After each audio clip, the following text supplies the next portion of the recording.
doyen Abdoul Aziz. ba am na pàcc bu am solo bu nga xam ne yaa ngi koy wax sànq bokk na ci société civile bi muy les religieux et souvent li ma metti mooy dañ leen di fàtte nag. surtout ci jeu démocratique bi te bu jafe-jafe amee dëgg ci ñoom la ñuy delloo. te léeg-léeg souvent ci tàmbali gi dañ leen di fàtte duñ leen ci booleel ci dara bokk nga CUDIS est-ce que mën nga ñëwaat ci société civile benn pàcc société civile bi nga xam si mooy kilifa diine yi. absolument je suis très à l'aise pour en parler. Oui. Parce que comme ni nga ko waxee bokk naa ci CUDIS.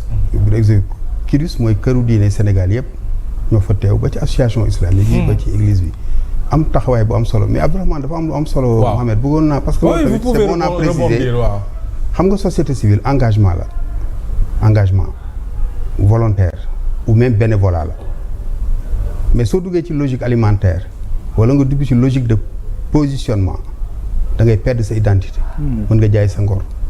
pour la preuve je prends le cas du forum civil xam nga war naa ne lañ ko sos 1993. ñi ko sosoon c'était des groupes de sénégalais bon teint ñu ne bëgguñu def politique mais bëgg nañoo dugal seen loxo ci yorinu sell ci réew mi boobu gis na avec l'ajustement structurel. les institutions de Brandebourg ñoom Mouhamed Mbodj professeur Babacar Gueye.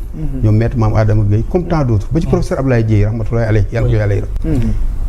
forum civil c'est le bénévolat ba 2000 mu nekk TIAI mais par exemple man je prends mon cas personnel rek bëgguma sax personnaliser man j'ai servi mon pays pendant 34 ans comme fonctionnaire donc dama am sama liggéey bi may ñëw forum civil fekk yàlla def na sutura am naa sama teranga am naa sama sutura j'ai fait plus de 20 ans ci société civile mosuñu ma fay dërëm c'est compte rester société civile quand je le dis mooy xam nga Mouhamed dundu doomu aadama soo ko doon tënk ci ñetti xaaj mën nga ko jël 3 fois 30 rek 30 yu njëkk yi ci ngay jàng am ci ay diplôme commencé cee liggéey deuxième 30 bi ci ngay samp kër am ci njaboot liggéey ba retraité ci troisième 30 bi jëm 90 bonus la loo ci def lu dul topp sa borom lu dul jéem a fexe ba valeur yi nga xam ni tey jii mooy valeur cardinale yi nga xam ne moom la ñuy nawee nit muy ngor ak diine valeur yooyu nga taxaw ci c'est-à-dire le vicariat parce que su ma nee le vicariat mooy ñun ñëpp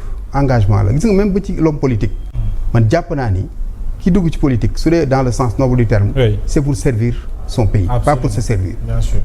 moo tax société civile tey dafa am lu ko rax mooy ñoo xam ni dañ ko jël comme tremplin ñoo xam ni comme ni nga wax c'est dans une logique alimentaire am na tey ñoo xam ni ils ont fait un choix et man je respecte leur choix. Je prends le cas de mon frère Cheikh Tidiane Dièye xam nga ñoo nekkoon forum civil. mais bi mu duggee ci politique dafa dem c'est un choix tey mi ngi dans la politique et continuer ce travail bi nga xam ne xëy na mi ngi ko doon def. Ndeye Marème Sall ba suñu jigéen. Ndeye Marème mooy répiment. Ndeye Marème forum civil la nekkoon ak ñun avec programme DGT mu Ndiaye Cissé. Mouhamed Mbodj indi ko bari na xale yoo xam ne tey ñu bari tey ji Adjuma Sow notre jeune frère Adjuma ministre conseiller Adjuma nekkoon na forum civil son premier contrat avec le forum Kajak man boobu j'étais le coordonnateur régional à Thiès donc pour montrer que ni gis nga Mouhamed nañu rafetal rek c'est des vases communicants tey ni may nekk société civile kay nekk politique kii nekk religieux kii nekk presse nañu jàpp ni ku nekk rek fa nga nekk su dee tey da nga taxaw pour en tant que vicaire d'abord nga ni man war naa servir sama réew et de manière désintéressée maintenant si tu es dans l'état ou dans une structure c'est normal que tey nga am état bi la employé di la fay mais sur les sociétés civiles en tout cas forum bi ma xam ña fa nekk bokk en partie ñii c'est des enseignants ñii c'est des sociologues mais c'est des bénévoles maintenant pour les religieux nag li ñu ci wax dafa am solo xam nga Sénégal on a la chance d'avoir un état laïque sur le principe mais cette laïcité a été tropicalisée par le président Senghor le premier président il a très tôt compris gis nga réew mënuloo ko soppi wala nga transformer ko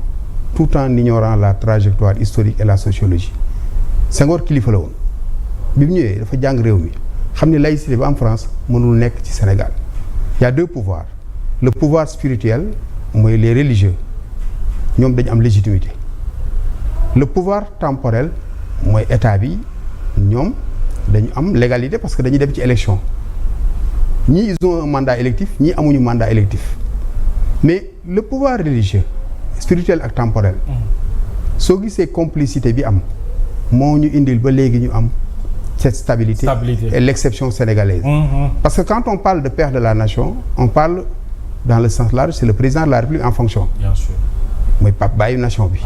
Parce que la nation a précédé l'État mais les pères spirituels de la nation mooy les khalifes généraux. mooy l'église archevêque. Pour la simple raison Mohamed dans 1 mois wala dans 2 mois màggal ak gàmmu dina jot xam nga. Tous ceux qui sont acteurs politiques syndicaux société civile dinañu dem Touba dinañu dem Tivaouane. Même si c'est un président athée il est obligé même s'il fait semblant d'y aller. Donc loolu lay woon tey la légitimité bi ñoo ñam. moo tax religieux yi nag. souvent tant que réew mi demul ba dugg ci guuta duñ leen xalaat dañ leen jël toujours comme sapeur pompier. ba ci dialogue national bi le CUDIS même dugaloon na parmi les termes de référence pour ñu dugal ci la question du culte.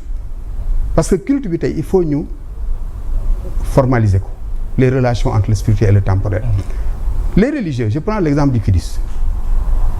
Événement mars 2021 bi coow li demee ba dëkk bi dugg ci guuta CUDIS ñoo dox tànku jàmm dem seeti l'ancien président Macky Sall dem seeti l'actuel premier ministre Ousmane Sonko dem seeti yeneen forces vives de la nation yi fexe ba autour d'une table la fameuse déclaration bi ñu defoon institut islamique Serigne Babacar Sy Mansour yebal sëñ Mansour Dabakh sëñ Mountakha sëñ Abdou Ahmed Badawi Thierno Mbadani toutes les figures ñu wootee jàmm loolu indi jàmm ci réew mais bien avant ñu jëlee sànq ku mel ni Abdou Aziz Dabakh combien de crises a-t-il résolu crise scolaire crise énergétique crise estudiantine ba ci 23 juin bi ñu Abdourahmane di génn assemblée bëgg a tàkk ñu tegaat ay kasetam muy appeler au sens de la responsabilité donc religieux bi Mohamed dafa am trop. C'est important. C'est jaadu na tey man dama jàpp ni la formalisation des rapports entre le spirituel et le temporel. C'est ça. Pour que ñu joxaat place le religieux. Surtout.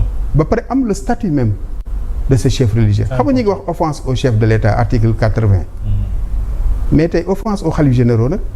sa ñooñu ñoo nekk ci xol yi. moo fi gën a bari xam nga pas-pas dafa sori. kenn du ko tey da ngay gis ci réseaux sociaux yi léeg-léeg ñu yëkkati kàddu yoo xam ne yëkkati ko ci kilifa. tuddi ne sa amul dara lu ko légiférer donc dama jàpp ni Mohamed réew mi daal pour delluwaat ci fondamentaux yi. nañu fexe ba rafetal kàddu yi. ci penc bi. ci penc bi. ñu fexe ba aussi nekk posture kilifa bañ a nekk posture njiit. c'est important. xam nga kilifa ak njiit la différence c'est quoi. xam nga sànq Abdourahmane mi nga ab dama ne la dans l'histoire du Sénégal pour revenir sur mon propos liminaire dama ne la mosuñu gis premier ministre bu utiliser ay réseaux sociaux pour communiquer sur le plan institutionnel su dee loo xam ni la en tant que fonction premier escalité maintenant moo tax man la comme il a utilisé les réseaux sociaux comme là dama jàpp ni c'est le chef de parti donc moo tax ma ne la kilifa ak njiit bokkul. oui.